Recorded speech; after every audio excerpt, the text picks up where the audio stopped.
當設備需要更換碳粉嘅時候，屏幕會顯示碳粉已經耗盡嘅信息。注意碳粉只有完全耗盡0%先至可更換。當打開機面前蓋板之後，需要更換嘅碳粉槽蓋亦都會同時解鎖打開。更換碳粉盒前，先退換廢碳粉盒，打開廢碳粉槽前蓋，將廢碳粉盒移除待回收。然後將已經耗盡嘅黑色碳粉盒取出，替換成廢粉盒用途。安裝前留意接頭方向，需要將碳粉盒成個反轉，令灰色開口位置轉向上。裝入廢粉槽嘅時候，要稍用力推到盡頭。最後關上廢碳粉槽前蓋。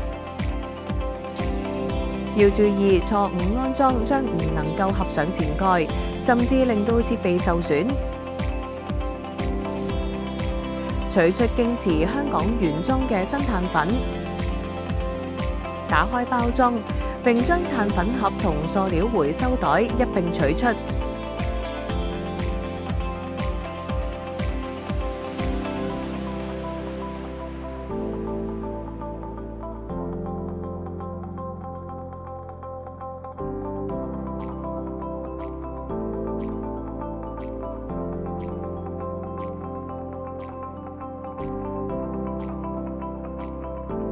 留意請勿觸摸碳粉盒接頭位置。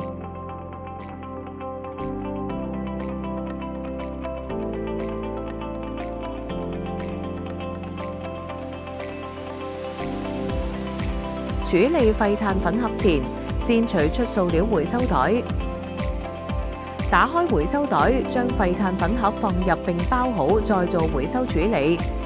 有關回收詳情，請致電碳粉組職員查詢。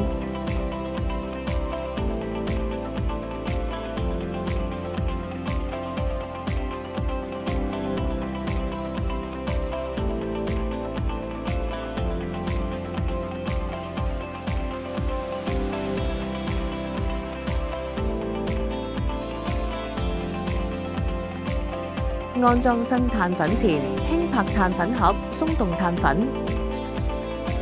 留意接頭方向，有箭嘴圖案位置向上放入碳粉槽。碳粉盒放入嘅時候，要稍用力推到底。最後關上碳粉槽蓋同埋機面前蓋。